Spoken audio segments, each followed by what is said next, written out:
Emili Cortavitarte, ¿qué hay? Buenos días. ¿Qué tal? Buen día. Ya hace tiempo que no te veía tan bien.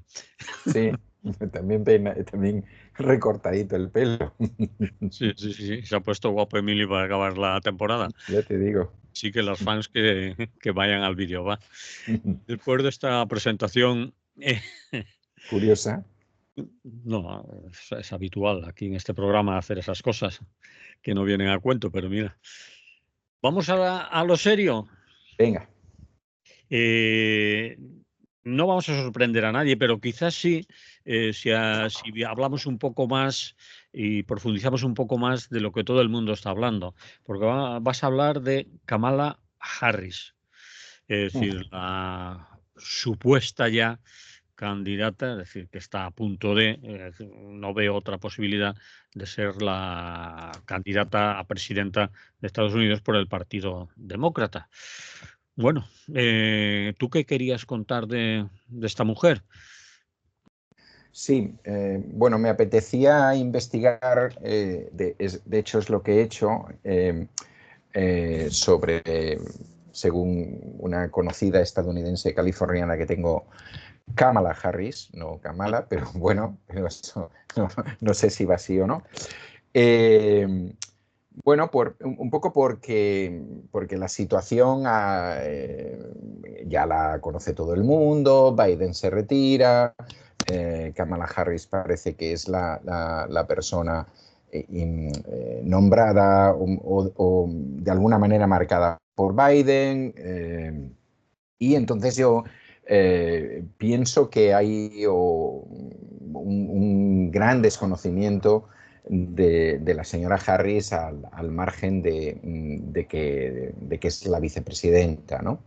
Y precisamente de conversaciones con esta persona que os digo, que forma parte de mi entorno, vamos a llamarlo familiar, ella me venía insistiendo hace bastantes años bueno, pues de que no se trataba de una segundona, que era una persona con una carrera muy brillante, con grandes capacidades intelectuales, etcétera.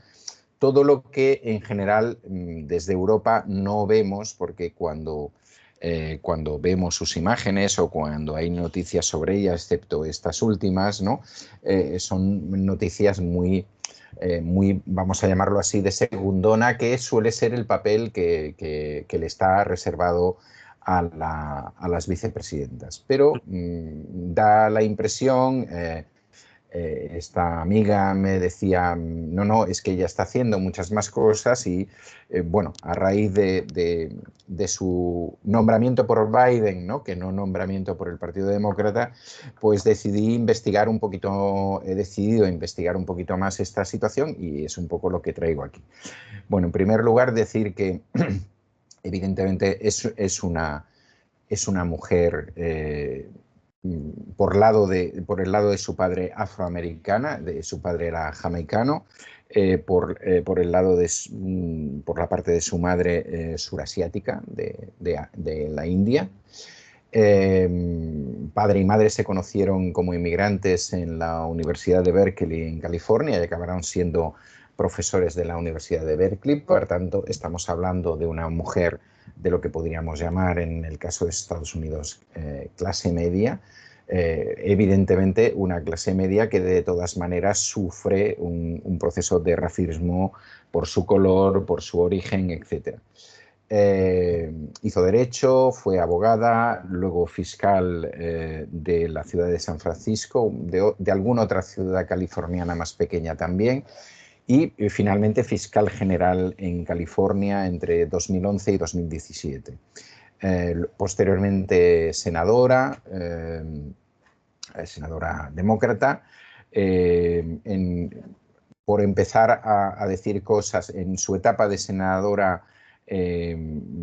Trabajó fundamentalmente en el tema del control de armas, en la legalización del cannabis, mucho trabajo con respecto a la concesión de la ciudadanía a los inmigrantes indocumentados, especialmente a inmigrantes jóvenes, que supongo que era una manera más fácil de conseguirlo, ¿no? A partir de una propuesta de la ley DREAM, la ley Sueño, por la cual del orden de 65.000 estudiantes anualmente indocumentados, pero con estudios de secundaria, conseguían un permiso de residentes legales durante 6 años y, evidentemente, posibilidad de acceso a la universidad, etcétera, y a partir de ahí, pues, bueno, todo muy yanqui, ¿no? Dentro de lo que sea. Pero eso en Estados Unidos es más o menos progresista, ¿no?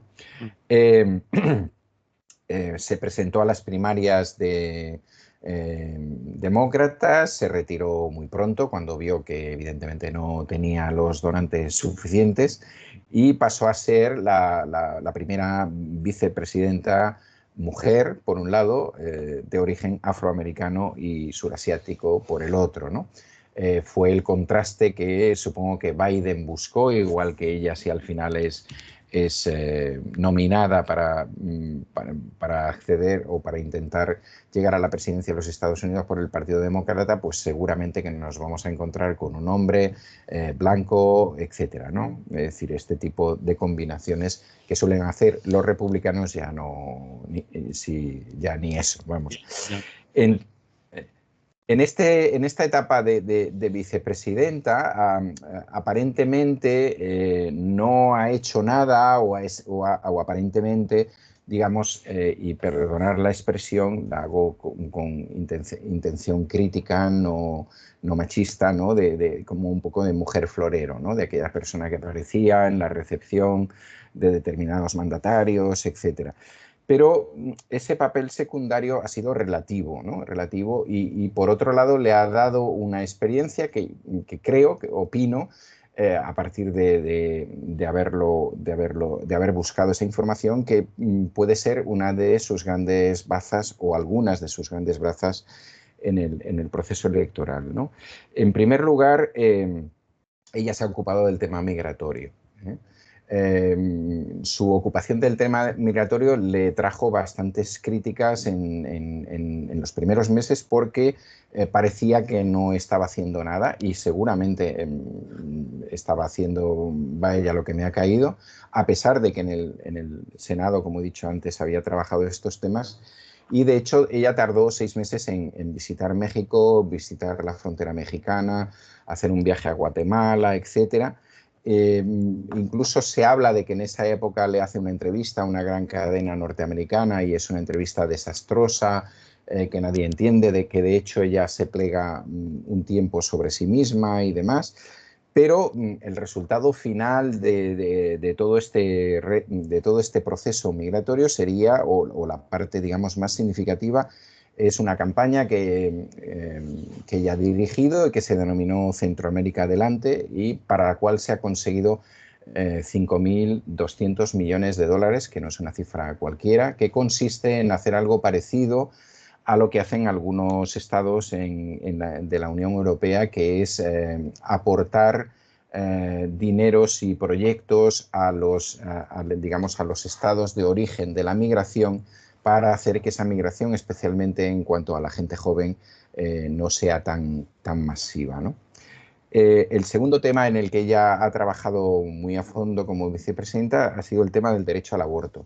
Si os acordáis, en 2022 el Tribunal Supremo de los Estados Unidos, mayoritariamente republicano, nombrado en épocas anteriores, pero los últimos nombramientos durante la etapa de Trump, el Tribunal Superior norteamericano es muy especial, lo nuestro es brutal, como habéis podido constatar con el Tribunal Supremo, con el Consejo General del Poder Judicial y con el Tribunal Constitucional, pero en Estados Unidos el nombramiento al Tribunal Supremo es vitalicio. Con lo cual te puedes encontrar que sus miembros hayan muerto, una parte de sus miembros hayan muerto durante un mandato republicano o demócrata, estos nombren a sus sucesores y a continuación venga otra legislatura de otra presidencia, perdón, de otro partido, ¿no? Bien, el caso es que en el Tribunal Supremo en 2022 revocó la protección al derecho al aborto que existía en los Estados Unidos desde los años 70 a partir de una sentencia muy conocida que precisamente llevó adelante una abogada que luego fue miembro del Tribunal Supremo. Esa revocación produjo automáticamente que muchos estados de los Estados Unidos gobernados por los republicanos pusieran cada vez más trabas al derecho al aborto. Y uno de los trabajos que ha hecho Kamala Harris ha sido el trabajar en diferentes estados con diferentes grupos feministas, etcétera, por el intentar revocar esta situación, ¿no? Revertir esta situación tanto a nivel de los diferentes estados que forman parte de los Estados Unidos como definitivamente en el Tribunal Supremo, cosa que en la actualidad no se puede hacer dada su composición.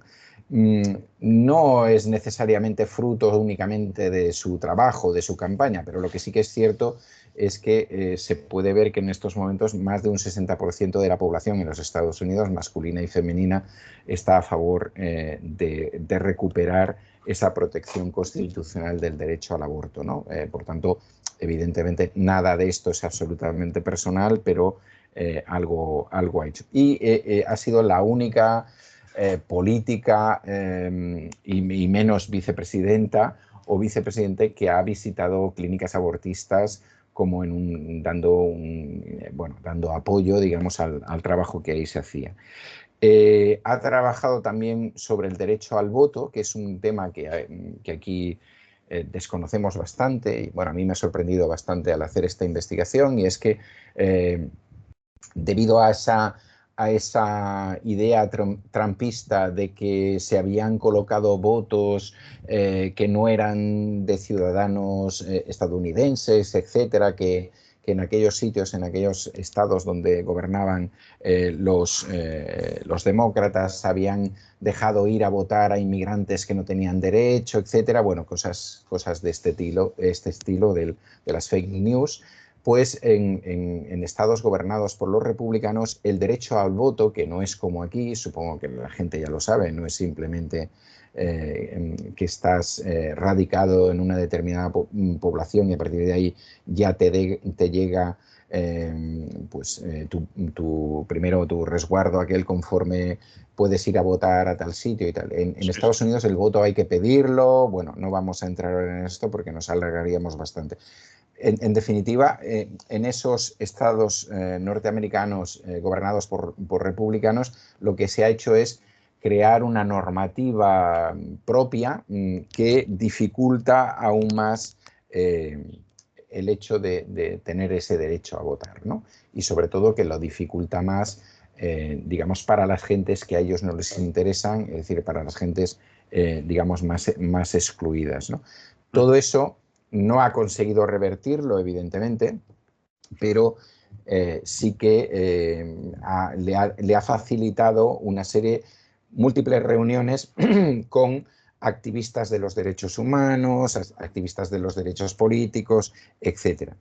Y luego otra parte de otras dos cosas más que ha hecho durante este tiempo ha sido el acercamiento a las comunidades negras, ¿no? Que en su caso pues digamos es en principio más fácil, no debería ser así, pero lo ha sido.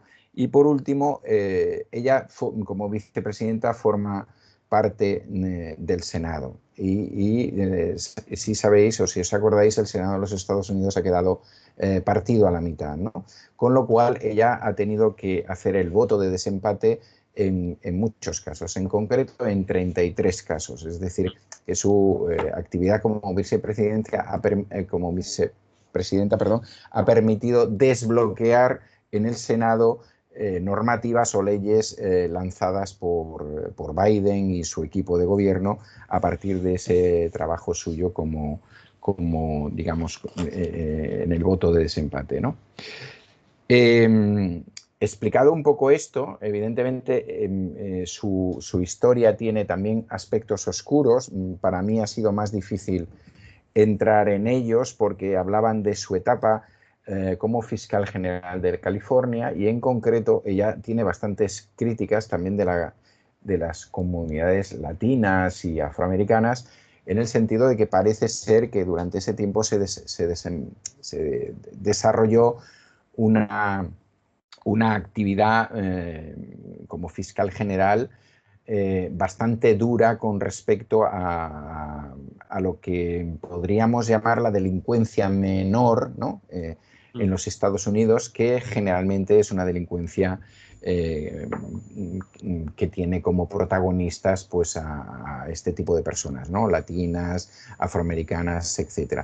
Y hay bastantes críticas al respecto, el haberla considerado como una fiscal muy dura en cuanto a una fiscal general dura en cuanto a al tipo de penas, a la remisión de penas, etcétera, ¿no? Pero la verdad es que no he tenido posibilidad o tiempo de encontrar datos concretos, ¿no? Aunque sí que veo que es un tema bastante genérico. Bien, ¿qué pasa en la actualidad con esta mujer y con bueno, la retirada de Biden? Tema que supongo que la mayoría conocéis y por tanto no hace falta que volvamos sobre ello.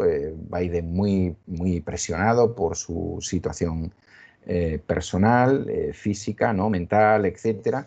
Especialmente muy presionada por los Obama, por Pelosi, etcétera, por otra gente, incluso he estado leyendo hubo una reunión de donantes en California, Sí. entre otros con George Clooney y demás, que le plantearon ahí de manera bastante dura el tema de su retirada y demás. Bueno, y sabéis que el desenlace final ha sido pues aprovechando el COVID, un tiempo de reflexión, y Biden bueno, se ha retirado de alguna manera nominando a Harris como su sucesora, lo cual evidentemente podemos interpretarlo de dos maneras, es decir, como una opción valiente por parte de Biden y de reconocimiento a la persona que le ha acompañado durante estos 4 años, y por otro lado también podríamos verlo como un ejercicio de rebeldía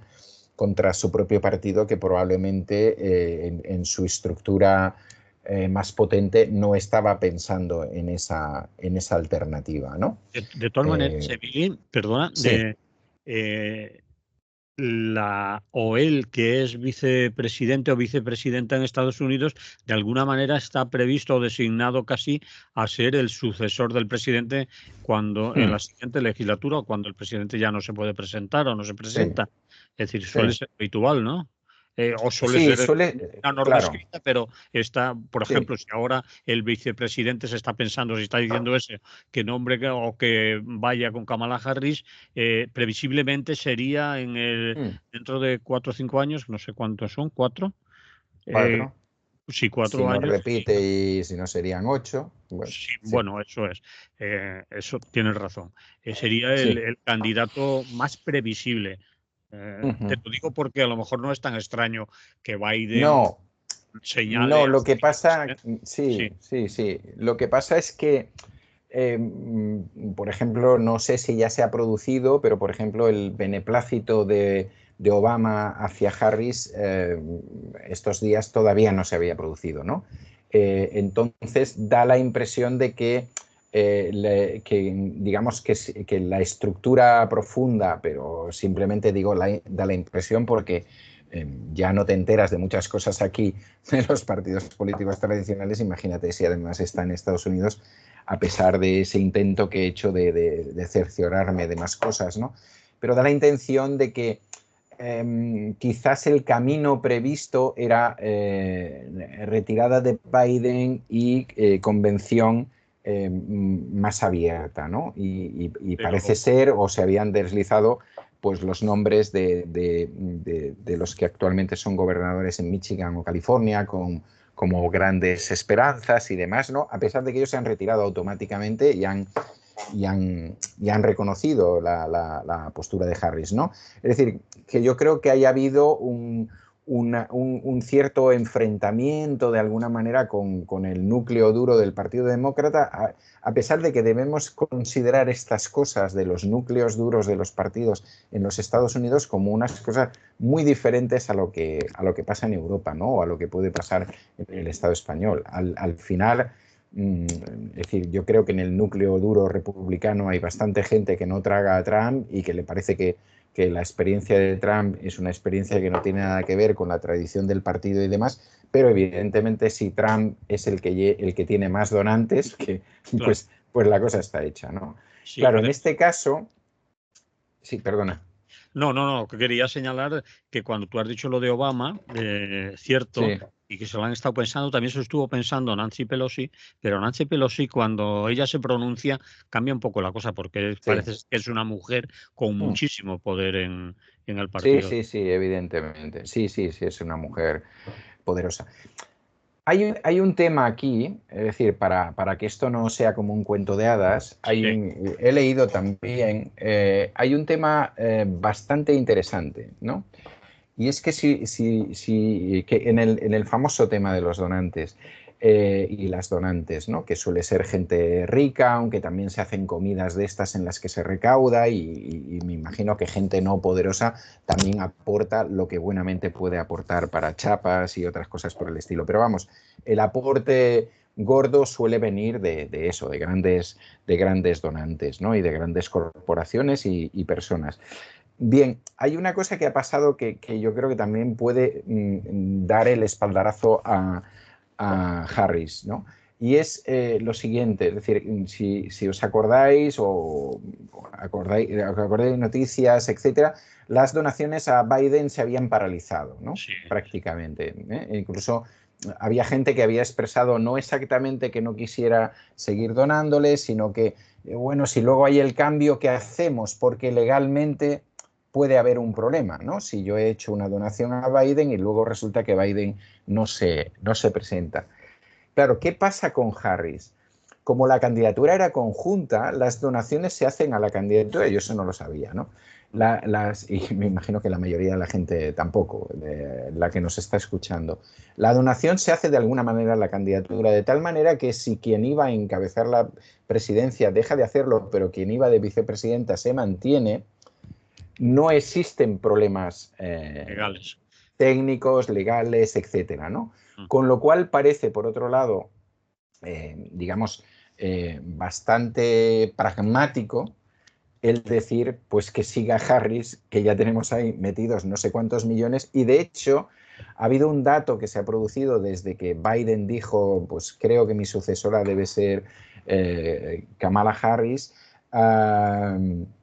que ha sido un aumento de 50 millones de euros, perdón, de dólares, así en un día, ¿no? Pum, pam, lo cual demuestra que eso de alguna manera da seguridades, ¿no? Da seguridades a los donantes que evidentemente no donan únicamente porque sean progresistas como nuestras oyentes y nuestros oyentes se habrán imaginado, sino por otros temas también, ¿no? Entonces, por otro lado, Harris ya estaba participando en una campaña, es decir, hay una estructura de campaña montada que seguramente que variará en algunos aspectos, porque ya se tratará de decir lo bueno que ha hecho el dúo Biden-Harris, pero supongo que irá a plantear cuestiones que son más potentes en el caso de esta mujer. ¿Y cuáles pueden ser esas cuestiones más potentes a partir un poco de lo que he leído y he visto y he oído en medios norteamericanos, ¿no? Fundamentalmente, la fuerza de esa candidatura podría estar en el hecho de que va a tener el voto supermayoritario de mujeres negras, de mujeres latinas y en general de mujeres progresistas, ¿no? Un poco por todo, primero por origen, Has etcétera, contado, sí. por lo que significa, también por todo ese trabajo que yo desconocía hasta que me he puesto ahí a investigar, pero todo ese trabajo que ya he hecho por el tema del aborto, ¿no? Y evidentemente el papel, por lo que he visto que se le da no solamente al voto afroamericano y latino, que tuvo una gran importancia en la elección de Biden, sino al papel de las mujeres dentro de ese voto, pues ese podría ser uno de los factores, digamos, fundamentales del por qué esta mujer se mantenga ahí en esa carrera, ¿no? Por otro lado, hay que decir que la candidatura Biden-Harris tenía prácticamente 2.000 delegados, delegadas a la convención demócrata, que si eso no varía, pues podría ser que no se llegara ni tan solo a la convención, ¿no? Podría ser que sí se llegara a la convención porque interese hacer esa puesta en escena, igual que ha hecho Trump, y también podría ser que no se llegue, ¿no? Un poco hasta aquí, si te parece bien, hasta aquí un poco quién es esta mujer, por qué está ahí, qué puede pasar a partir de ahora, a no ser que tengas alguna pregunta. No, lo último que has dicho de la convención, que tiene la pinta, y algún analista político lo ha dicho así, de que es necesaria hacerla porque si no daría la sensación que hemos nombrado a Kamala Harris a dedo. Y sí. aunque se sepa el resultado casi final que va a salir ella, sí. por lo menos ha salido de una convención. Sí, dos apuntes más. Aparte, Trump ha empezado con esas fake news de si ahora el nombramiento de otra persona sería ilegal y todo este tipo de cosas. Él, ya sabéis que la legalidad y la ilegalidad la tiene en función de sus propios intereses. Y también hay un hecho bastante interesante que seguramente habréis visto en algún informativo, y es que él, una vez que, o en el momento, creo que es en el meeting final, cuando sale elegido en la convención republicana, va dando nombres y tal, ¿no? Y dice, ¿a quién me enfrento? ¿A Biden? Sí. ¿A Harris? No. Entonces, da toda la impresión dentro del propio bloque republicano, que evidentemente el bloque republicano hubiera preferido que estuviera Biden. Además, la campaña contra Biden ya la tienen hecha, es un señor mayor, está chocho, no entiende nada, no sé qué, ¿no? Lo cual obligará sin duda a los republicanos a replantearse también su candidatura. Pero bueno. Lo han cambiado la partitura a Trump. Sí. Pero bueno, eso creo que quedan 4 meses y seguramente que tendremos más posibilidades de hablar del tema. Bien, pues ponemos música aquí, ¿te parece? De acuerdo.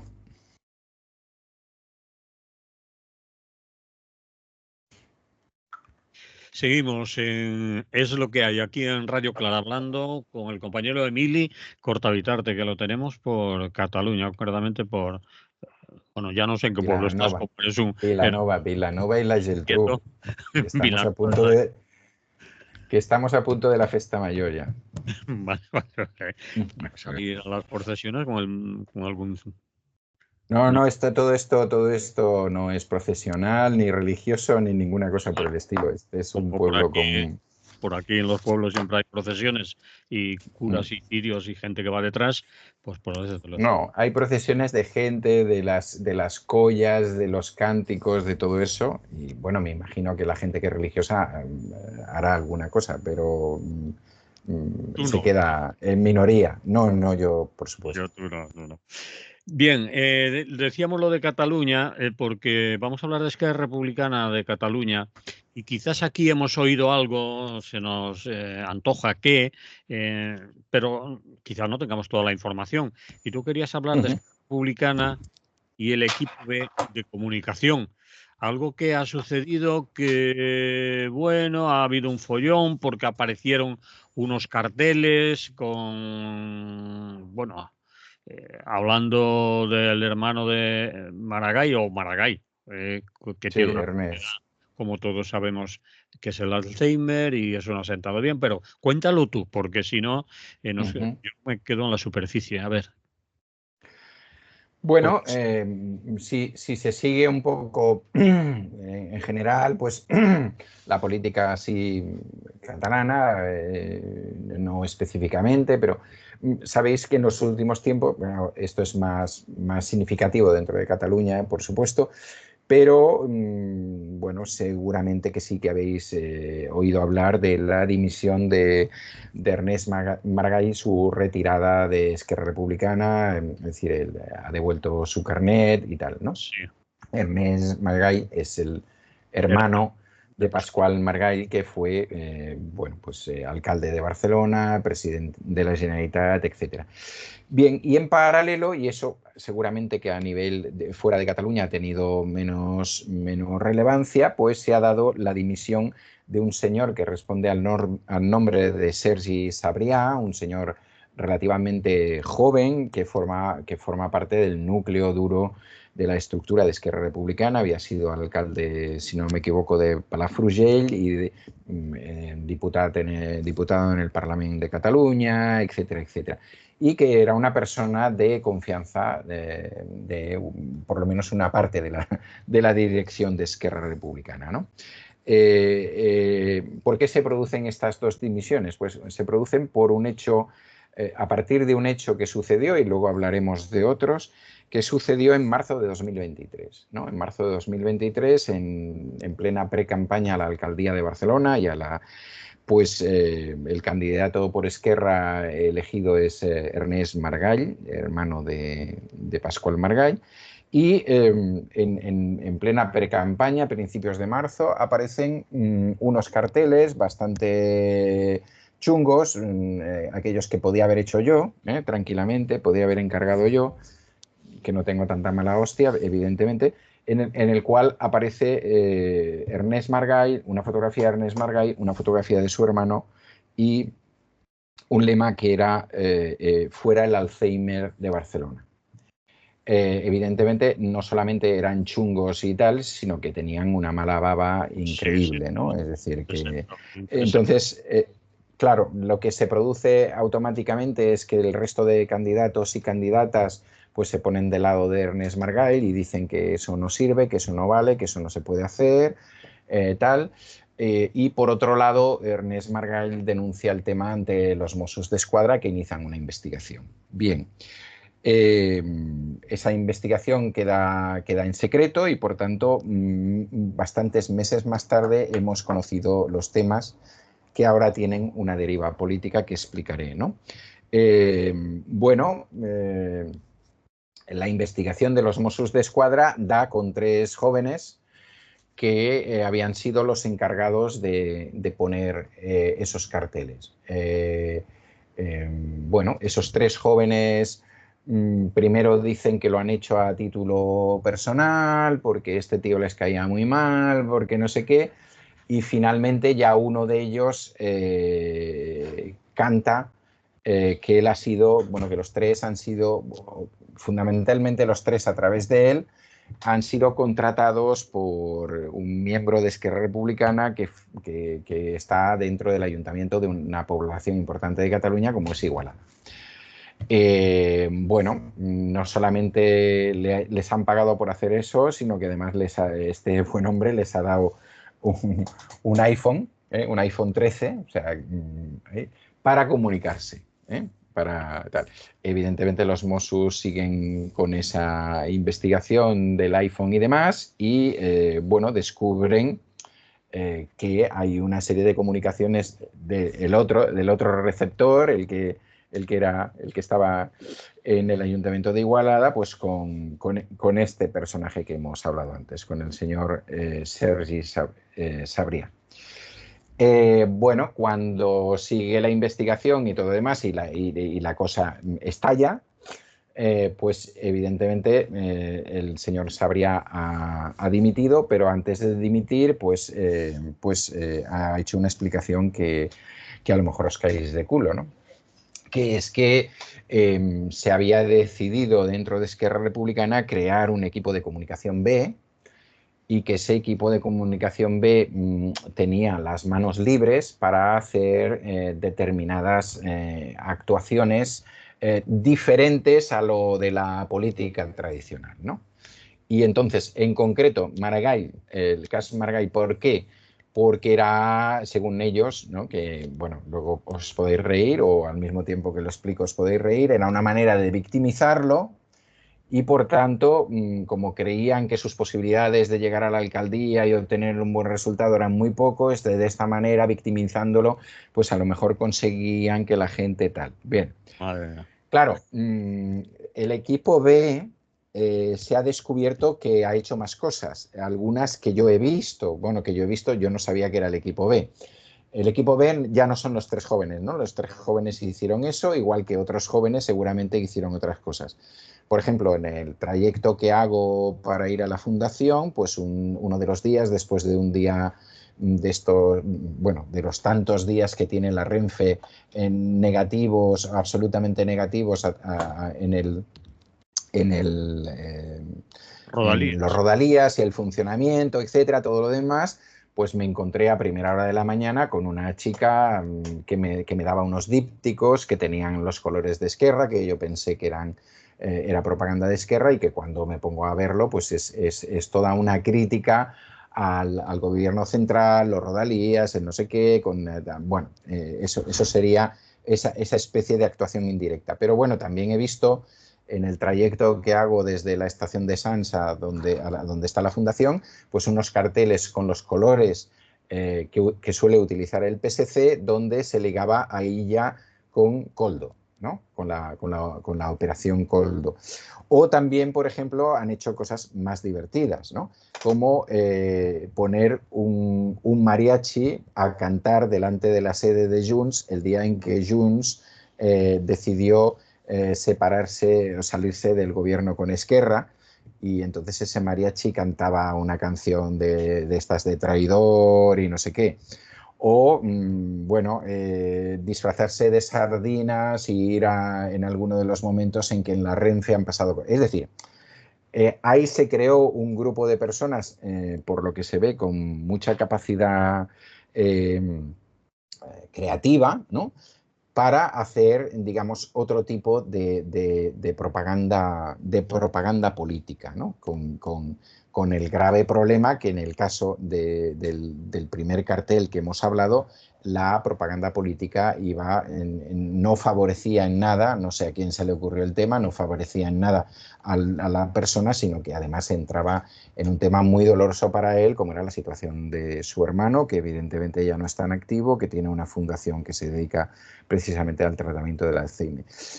Bueno, y diréis, pues vaya montaje, vaya cuento y tal. Pero claro, en ese momento, en el momento en que todo esto se produce, no existe la división que hay en la actualidad dentro de Esquerra, Eso es digamos. previo a toda la bronca que tienen ahora. Sí, sí, es Ah, previo.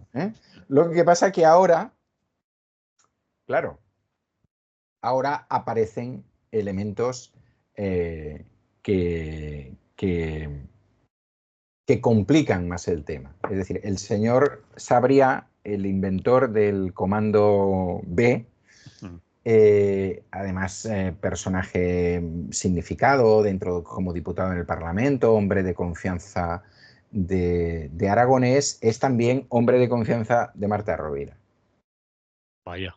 Mientras que el, el señor Elena, que es el jefe de los Mossos, es decir, el conseller de Interior, está al lado de Junqueras, ¿no? En la posible división, si es que llegan divididos a ese congreso y tal.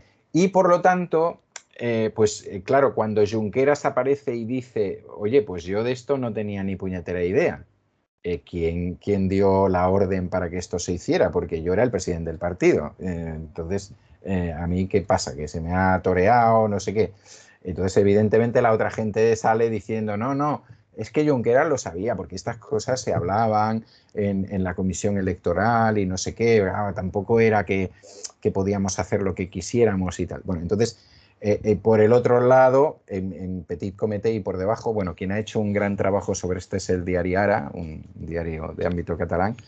En Petit Comité, dentro de los sectores cercanos a Marta Rovira, pues se dice, claro, como el el capo de los Mossos de Escuadra es del sector Junqueras, ha dicho vamos a ir hasta el final, no vamos a ir, ya hemos descubierto a los 3 jovenzuelos y al de Igualada, venga, lo dejamos aquí, queda claro y tal, ¿no? Entonces, bueno, pues todo esto se ha convertido en una historia que además, en derivada, está la situación de la posibilidad de que Illa, es decir, Sí. o que Esquerra Republicana dé apoyo a Oye, Illa. oye a ella. Claro, porque evidentemente están, digamos, los dos sectores, digamos que el sector de Junqueras, por decirlo de alguna manera, sería más partidario fundamentalmente de conseguir lo que se, lo que se pudiera. Quieren conseguir bastantes cosas, ¿no? En la negociación con el gobierno y con el PSC, y al mismo tiempo no ir a elecciones en un momento que consideran que están bastante desarbolados y que probablemente todas las encuestas les dan un resultado incluso aún peor, mientras que el sector de Rovira estaría más por considerar que Esquerra, los errores que ha cometido ha sido desmarcarse de la unidad independentista y ofrecer un perfil más negociador con el gobierno central, etcétera, y que todo eso les ha perjudicado a la hora de las elecciones y demás. Entonces, bueno, pues una cosa de humor negro, por llamarlo de alguna manera, ¿no? Luego he descubierto, es decir, preparando este tema, he descubierto que esto existe en la política y en la política norteamericana, y que traducido se llama ataque de falsa bandera, ¿no? O también se llama, he descubierto que se llama propaganda negra, ¿no? Que es cuando tú haces o facilitas, o bien la haces tú directamente o facilitas a un periodista, a 3 o a 5, algún tipo de tema que aparentemente es contrario a las opciones del partido, pero que en realidad lo que intentan es tal. O cuando descubres cosas del contrario, ¿no? Que esta es como más conocida, ¿no? Como más evidente y como la que más se practica. Entonces, bueno, pues quería traerlo porque seguramente que es un tema que no va a tener una trascendencia más generalizada, pero para que veamos cómo se mueve esta gente en los chanchulleos que se traen en este mundo político, donde después pues toda esta gente nos aparece como que bueno, pues como que tienen grandes ideales, que son profundamente éticos y éticas, etcétera, etcétera. Pues bueno, aquí tenéis un ejemplo bonito. Muy bien. De lo contrario, vaya. Navajeo político, puñaladas por la Es espalda. navajeo, sí, navajita plateada. Bueno, te quedan 3 minutos si quieres hablar del Sí. pleno que hubo este pasado martes y decirnos algo, va. Vamos a ello. Bueno, el pleno del martes fue glorioso. Refleja la situación que tenemos en el Estado español. Evidentemente hubo cosas que salieron porque había el pacto PP-PSOE o PSOE-PP, como la reforma del Poder Judicial, los vocales del Consejo General del Poder Judicial. Digamos que una nota más o menos favorable sería el tema del Estatuto de los Bomberos y Agentes Forestales y la ley de paridad, no dentro de lo que uno puede esperar en esta sociedad y en un sistema capitalista y demás. Y luego, bueno, pues los 3 grandes temas, como sabéis, eran la reforma de la ley de extranjería relacionada con el tema de los menores de los y las menores, la estabilidad presupuestaria y el decreto anticrisis. Bueno, el decreto anticrisis, como sabéis, se salvó gracias al voto de Podemos, que consistía fundamentalmente en que el bono social eléctrico se mantuviera como estaba a partir de Septiembre. como está desde 2020, ¿no?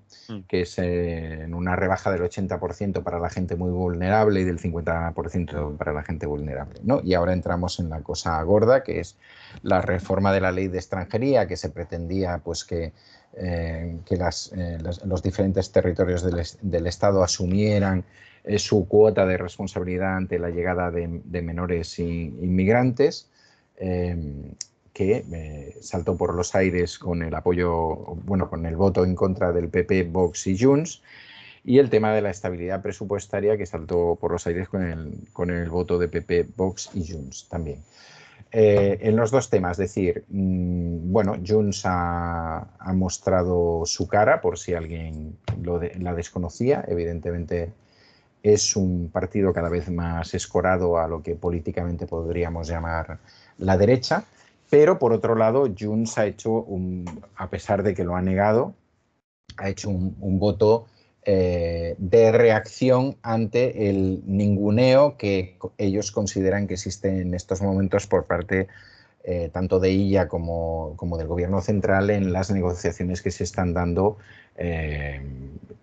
tanto en la situación Cataluña-España como en el futuro gobierno de Cataluña, ¿no?